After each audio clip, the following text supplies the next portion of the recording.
versículo 1. Dice así: sed imitadores de mí, así como yo de Cristo. Ahora todos, repitamos todos juntos. Sed imitadores de mí, así como yo de Cristo. Amén. Podemos tomar asiento, hermanos. Aleluya. ¿Alguna vez has querido ser como alguien, como otra persona? ¿A quién admirabas quizás en tu juventud? ¿A quién querías imitar? Quizás a un astronauta, quizás a un cantante, quizás a un actor o actriz de cine. ¿Sabéis quién era mi ídolo cuando yo era joven? Rafael Méndez. Rafael Méndez, ¿sabéis quién es, no? No sabéis quién es. Ay, qué pena. Rafael Méndez fue un trompetista virtuoso que era conocido por su sonido brillante, su técnica impecable y su capacidad asombrosa de tocar sin parar. Sí, tocar sin parar. Su grabación más famosa es de un tema compuesto originalmente en el siglo XVIII para el violín, llamado Moto Perpetuo. Fijaros, son más de 2000 notas semicorcheas sin interrupción, en tiempo rápido y constante. Es impresionante. Méndez toca esta pieza durante más de 4 minutos y da la impresión de que no respira nunca.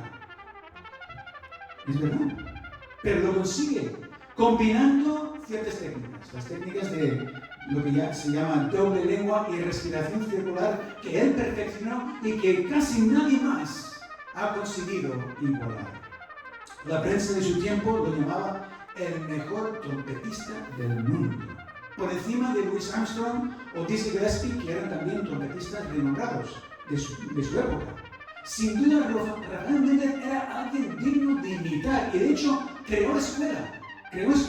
Él dejó una huella imborrable en el mundo de la trompeta. Su virtuosismo y su técnica revolucionaria inspiraron a generaciones de trompetistas, elevando el estándar y de ejecución del instrumento.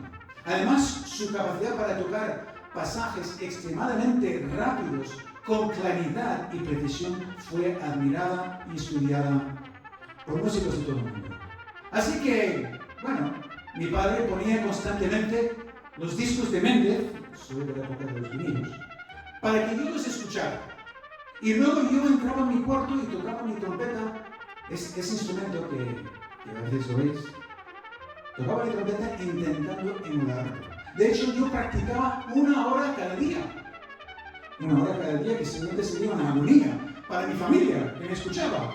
Porque nunca llegué ni a rozar la perfección de Méndez por más que me esforzara. Pero bueno, tenía mi mirada puesta en ese listón y mi meta era ser un trompetista como él. Quería imitarlo.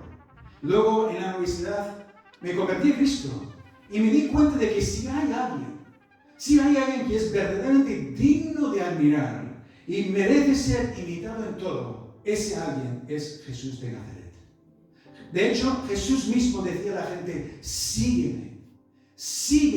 No decía nada más, sígueme. Y en la cena con sus discípulos, después de lavarles los pies, les dijo: ejemplo os he dado, para que como yo os he hecho, vosotros también hagáis. Así que en esta primera epístola de Pablo a los creyentes de Corinto, él hace eco de esa enseñanza de Jesús, pero le da un giro algo atrevido y a la vez sorprendente. Sed imitadores de mí, así como yo de Cristo. Mira, habría sido más fácil escribir simplemente sed imitadores de Cristo, porque Él es nuestro ejemplo para seguir, ¿verdad? Pero luego la gente diría: eso es fácil de decir, pero imposible hacer. Nosotros no tenemos la naturaleza divina de Jesús, por lo que no podemos imitarlo. Así que Pablo sale al paso de ese argumento y elimina cualquier excusa, poniendo su propia vida como ejemplo como para decir: lo que os pido no es imposible, porque yo mismo lo hago. Así que imitad a Cristo igual que lo hago yo. Si yo lo puedo hacer, vosotros también. Vaya desafío que nos plantea Pablo. Ya no podemos poner ninguna excusa. Estamos llamados a avanzar por ese camino angosto, como decía nuestro hermano Luis la semana pasada, y a seguir las pisadas de nuestro Maestro a lo largo de nuestra vida, imitándolo en todo. Y no solo tenemos el ejemplo del propio Mesías, sino que tenemos el ejemplo de una persona como Pablo, una persona que ciertamente no era buena antes de ser cristiano. Era una persona que perseguía a la iglesia, una persona que consintió en la muerte del primer mártir de la iglesia, Esteban. Así pues, os propongo que meditemos sobre este texto en 3 pasos. Primero vamos a hablar de encuentro. Luego hablaremos de predicación.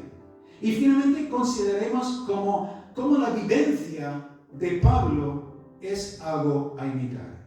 Encuentro de Pablo, predicación de Pablo y vivencia de Pablo. Estos serán los 3 pilares sobre los que construiremos nuestra predicación esta mañana. Y como mencionaba antes, Pablo no era precisamente una buena persona antes de ser cristiano. De hecho, ni siquiera utilizaba su nombre romano Pablo. Su nombre era Saulo.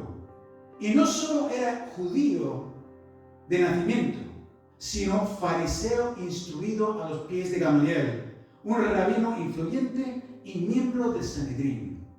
Por eso Saulo perseguía a los cristianos con fervor porque los consideraba una amenaza para la tradición judía y para la autoridad religiosa de los fariseos.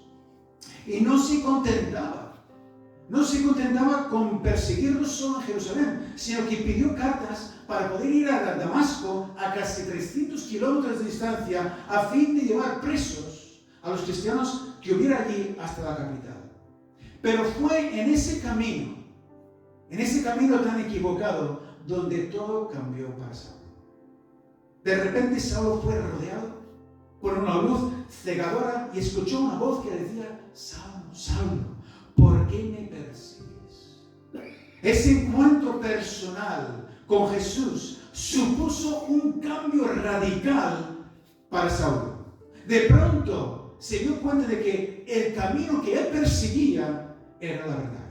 Y en Damasco mismo se puso a discutir con los judíos y los confundía, los confrontaba diciendo y demostrando que Jesús era el Cristo. Fue un cambio de 180 grados. Pasó de ser perseguidor a ser fiel discípulo de Jesús. Y cuando él escribe: sed imitadores de mí, esto es lo primero en los que nos tenemos que fijar, en tener un encuentro personal con Jesús. No me cansaré de decirlo. El cristianismo no es una religión, sino una relación.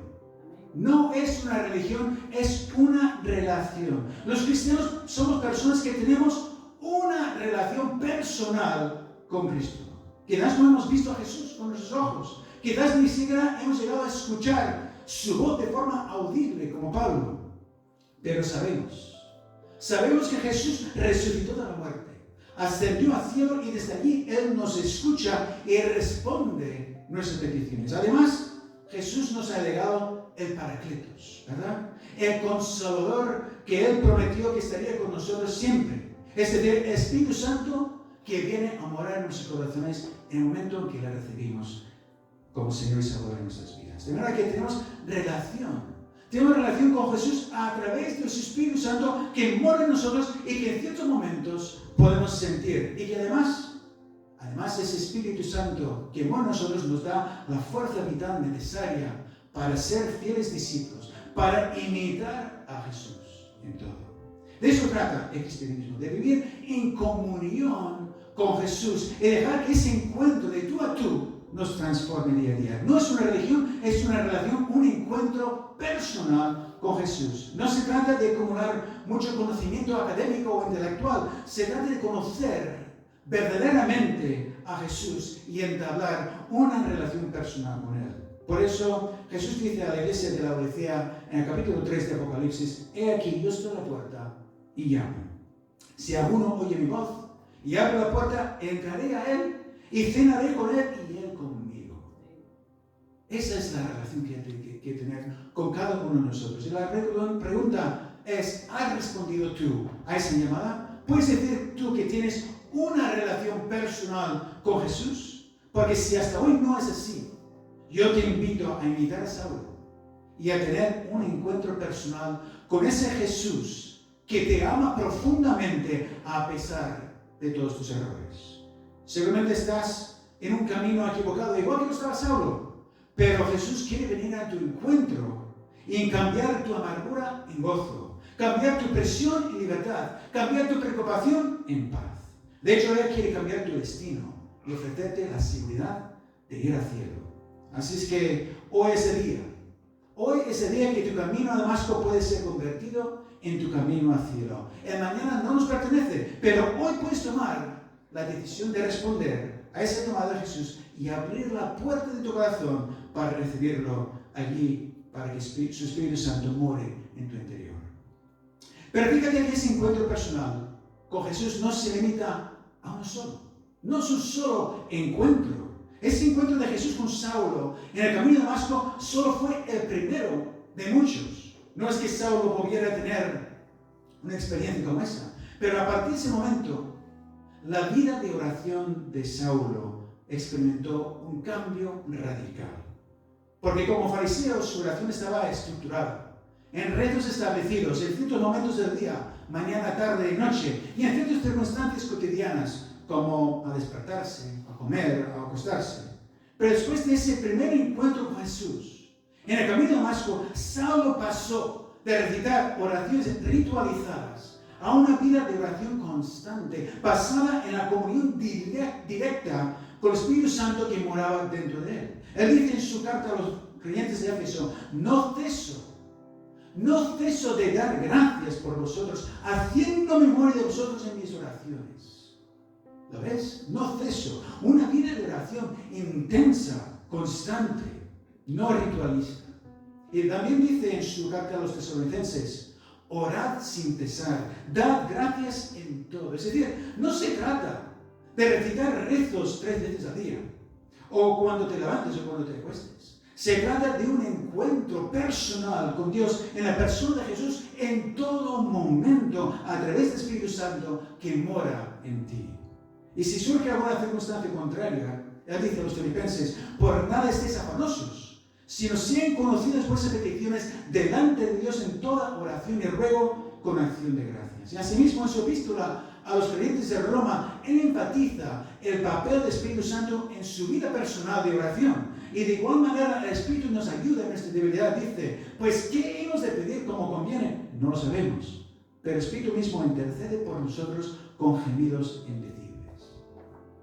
Ciertamente, Saulo pasó de tener una vida de oración rutinaria a tener una vida de oración, una relación personal con Jesús. Un ejemplo de cómo Pablo realmente vivió en esa comunión constante con Jesús y daba gracias en todo momento a pesar de las circunstancias, se encuentra en el capítulo 16 del libro de los Hechos de los Apóstoles. Pablo y Silas están en Filipos, compartiendo su fe en Jesús con todos los de allí. Pero cuando Pablo echa fuera el espíritu de adivinación que tenía una mujer de esa localidad, haciendo que algunas personas influyentes tuvieran pérdidas económicas importantes, Pablo y Silas acaban en la cárcel, en el calabozo más profundo, con los pies en un cepo.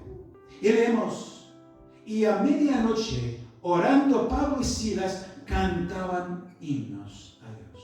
¿Os parece eso algo de alguien religioso? ¿De alguien que simplemente recitaba rezos? No. Es la oración de una persona que tiene comunión con su Dios, que tiene comunión con Jesús. Las cadenas no pueden impedir que Pablo tuviera comunión con Jesús. No hay calabozo bastante profundo donde Jesús no pueda llegar. No hay oscuridad que Jesús no pueda iluminar. Y no hay nada que los hombres puedan hacernos para arrojar al Espíritu Santo de nuestro interior. De manera que tú y yo podemos tener una vida de oración tan genuina y tan intensa como la que tuvo Pablo. Porque una vez que has abierto tu corazón a Jesús y lo has aceptado como Señor y Salvador de tu vida, a partir de ese momento tienes una relación personal con Él y puedes disfrutar de esa comunión en todo momento. Y esa comunión significa vivir una vida victoriosa. Ya sabéis al final de la historia cómo hubo un terremoto, todos fueron fueron liberados de la cárcel y el carcelero se convirtió a Cristo, etc. Pero la verdadera victoria es la que tomaron Pablo y Silas en medio de esa oscuridad. La victoria de mantenerse en comunión con Jesús. La victoria de una vida de oración constante.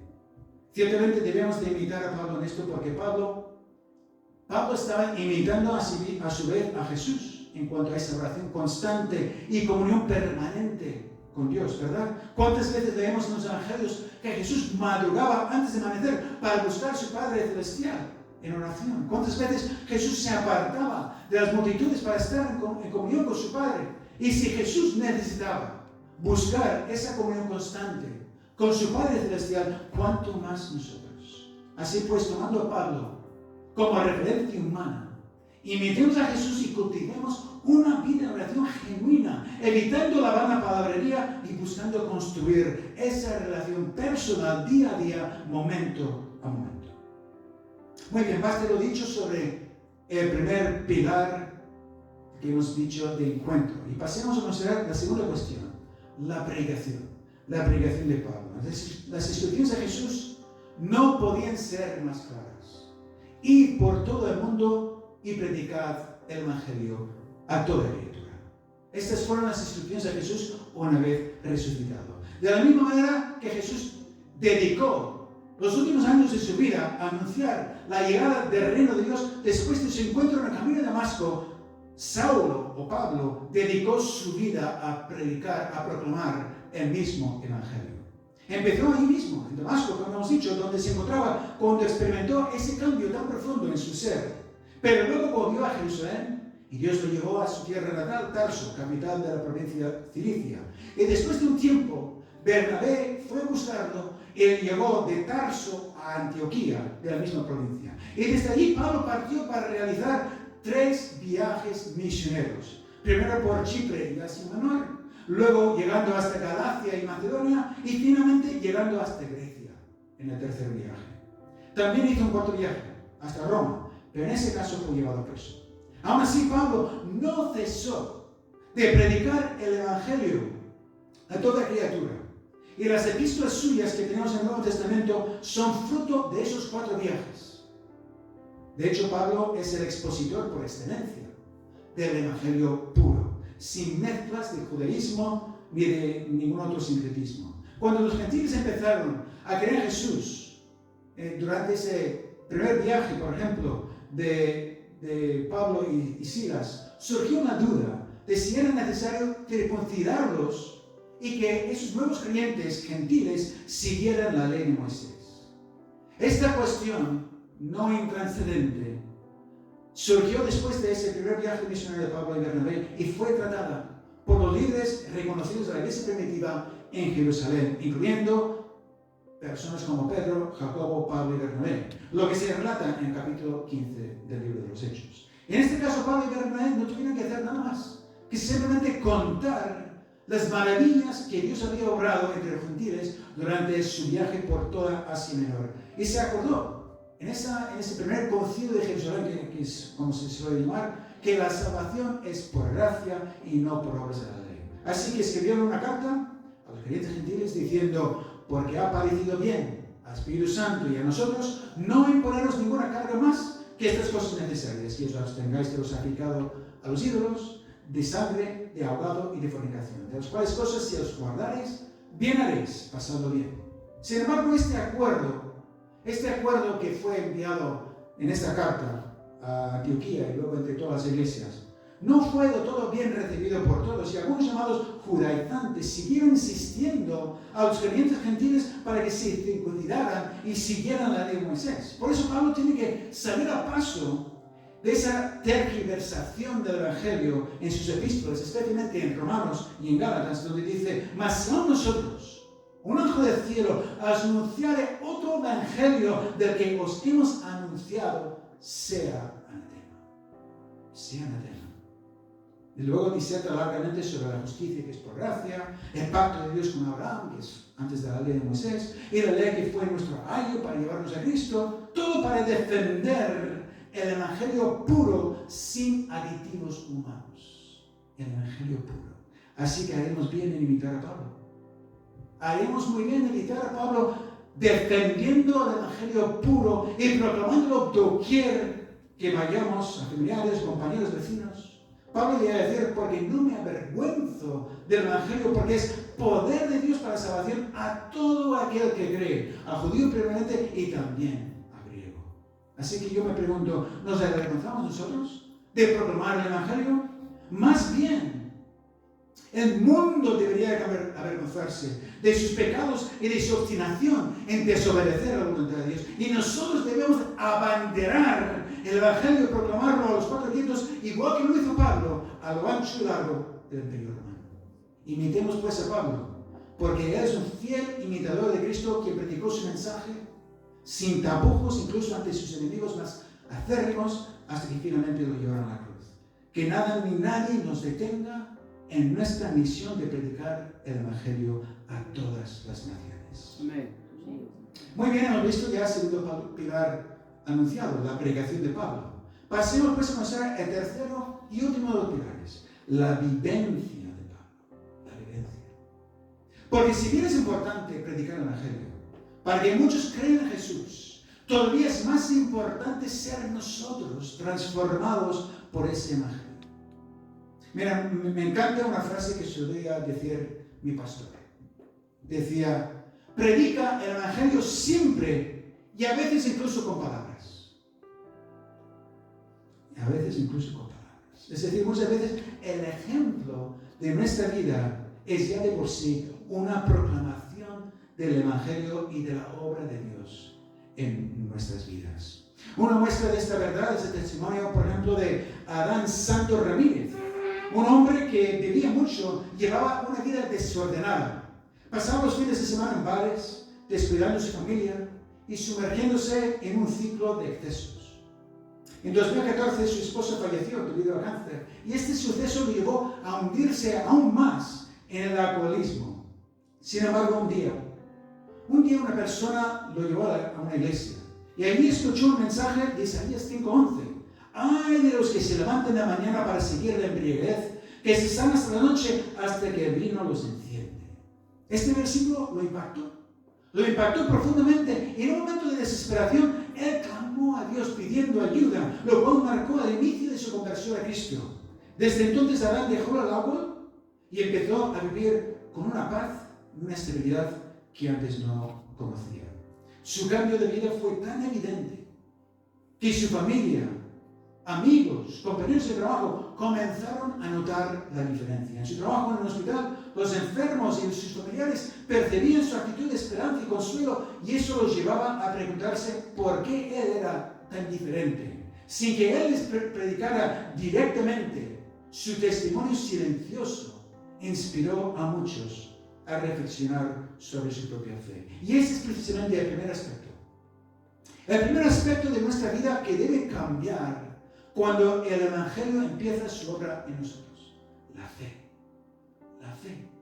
Fíjate que Tomás fue uno de los 12 apóstoles elegidos por Jesús y acompañó a Jesús durante los 3 años de su ministerio. Sin embargo, después de la crucifixión de Jesús, cuando los otros discípulos le decían que Jesús había resucitado, Tomás se negaba. Se negaba a creerlo si no viera en sus manos la señal de los clavos y metiera en mi dedo en lugar de los clavos y metiera en mi mano en su costado. No cree. Eso decía Tomás.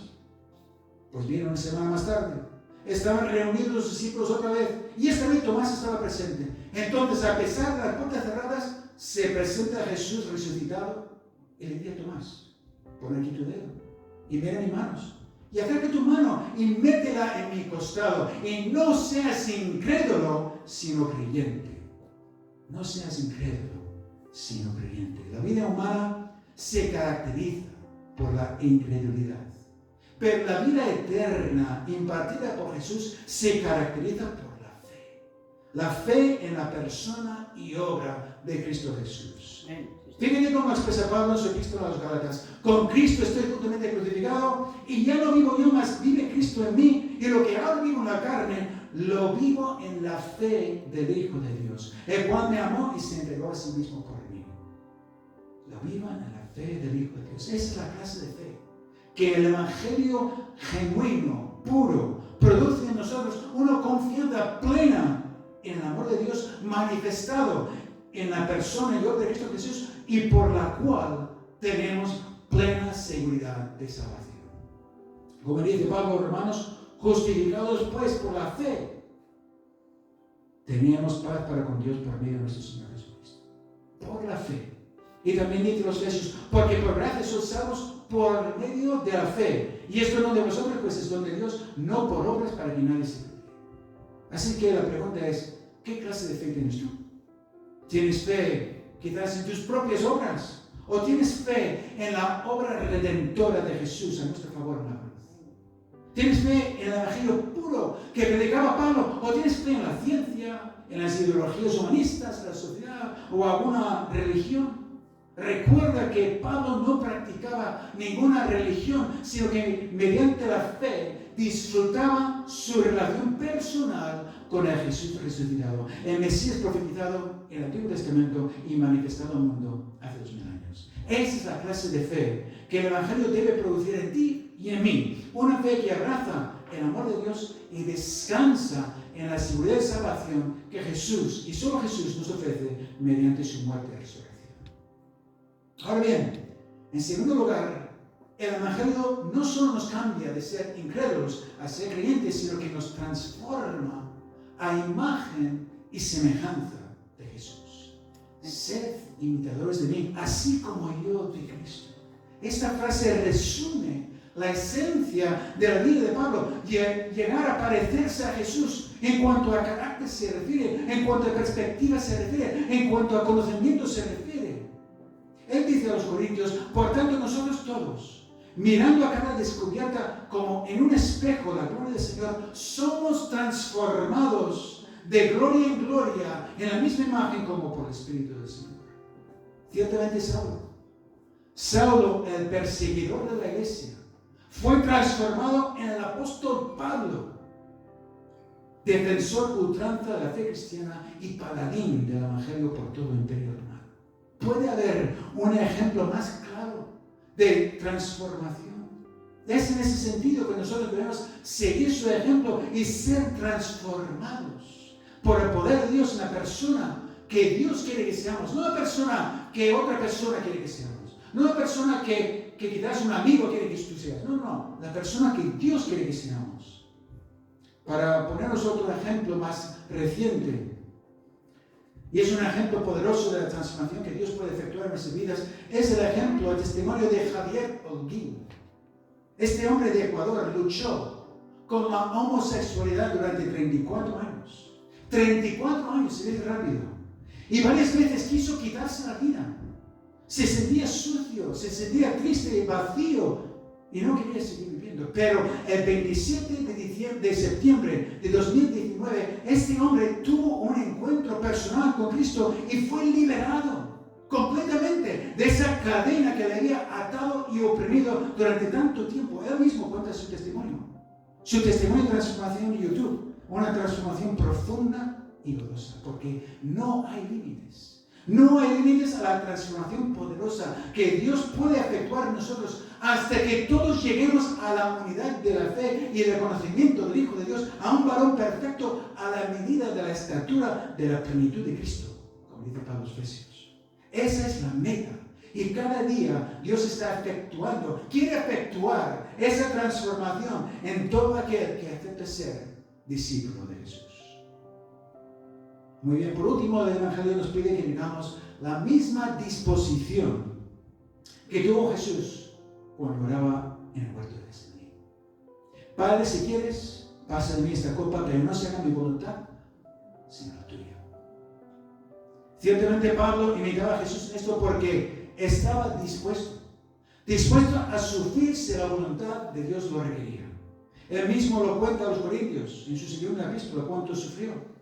De los judíos 5 veces he recibido 40 azotes menos uno. 3 veces he sido azotado con varas. 1 vez apedreado. 3 veces he padecido naufragio. 1 noche y un día he estado como náufrago en alta mar. En caminos muchas veces, en peligro de ríos, peligro de ladrones, peligros de obstinación, peligros. Bueno, no sigo para no alargarme, pero ciertamente se cumplió en Pablo lo que Dios ya le había profetizado a Ananías. porque yo le mostraré cuánto le es necesario padecer por mi nombre. Y Pablo estuvo dispuesto a padecer por amor de su Señor. Y hasta inculcaba a su discípulo Timoteo esta misma disposición. Tú pues sufre penalidades como buen soldado de Jesucristo, dice. Sufre penalidades, estate dispuesto. Porque, hermanos, no vivimos para agradar a ningún papa o ninguna jerarquía eclesiástica. Vivimos para agradar a aquel que compró nuestra salvación en una cruz. No vivimos para satisfacer nuestra propia voluntad, ni alcanzar nuestras propias metas. Vivimos para cumplir su voluntad y ver cumplidos sus propósitos en nuestras vidas. Y es posible que dentro de esos propósitos divinos y dentro de esa voluntad soberana de Dios tengamos que sufrir ciertas penalidades. Pues imitemos a Pablo, quien imitaba a Jesús, y estemos dispuestos. Estemos dispuestos, porque en la medida que nosotros dejamos que Dios señoree sobre nuestra vida, sobre nuestras decisiones, sobre nuestros pensamientos, sobre nuestros deseos, sobre nuestra vida, en esa misma medida su voluntad perfeccionará nuestras vidas y sus propósitos serán cumplidos para su gloria y para nuestra bendición personal. Esa fue la vivencia del apóstol Pablo y puede y debe ser también la nuestra. Muy bien, voy a concluir ya. Sed imitadores de mí, así como yo de Cristo. Hemos visto cómo esta frase nos habla del encuentro de Pablo con Cristo, de la predicación de Pablo, predicación de un evangelio puro, y de la vivencia de Pablo, una vivencia de fe, transformación y disposición. Así pues, ¿sabéis cómo he titulado el mensaje hoy? Os doy una pista. Hay un programa de televisión con este nombre. Un programa en el que los participantes, unas celebridades escogidas por el programa, tienen que realizar ciertas hazañas. A lo mejor tienen que tocar un instrumento que nunca habían tocado. A lo mejor tienen que hacer un recorrido casi imposible con un coche o con un tractor. A lo mejor tienen que escalar una montaña de sillas que él o ella misma erige. O a lo mejor tienen que ver cuánto tiempo pueden aguantar debajo del agua sin respirar. La prueba sería del programa El Apnea. En fin, durante una semana se entrenan para enfrentarse a estas pruebas y luego se valora el resultado de cada uno. ¿Y sabéis el nombre del programa? Sí, seguramente lo habéis visto. El desafío. El desafío. Pues bien, lo que Pablo nos plantea en este versículo solamente es justamente eso. El mayor desafío al que un ser humano puede enfrentarse. Porque es un desafío doble. Es un desafío doble. No solo nos reta a ser imitadores de Cristo, igual que lo fue Él. Eso ya de por sí es un desafío tremendo, muy importante. Pero implícitamente también nos está preguntando, ¿puedes decir tú lo mismo? Sed imitadores de mí, así como yo de Cristo. ¿Te atreves tú a decir a tus hijos estas palabras? Sed imitadores de mí, como yo soy de Cristo. ¿Te atreverías a decirlas a tus amistades? ¿Te atreverías a decirlas a tus compañeros de trabajo? ¿Te atreverías a decirlas en público? Pablo lo hizo. Y el Espíritu Santo nos reta a nosotros, a vosotros y a mí mismo, a decir lo mismo. Ese es el verdadero desafío a que tú y yo nos enfrentamos cada día. No es un desafío de cada semana, es un desafío diario. Sed imitadores de mí, así como yo de Cristo. Que nosotros lo podamos decir con la boca bien grande y que el Espíritu Santo utilice nuestras vidas para que muchas personas le conozcan a Él. Que Dios bendiga. Amén. Al Señor.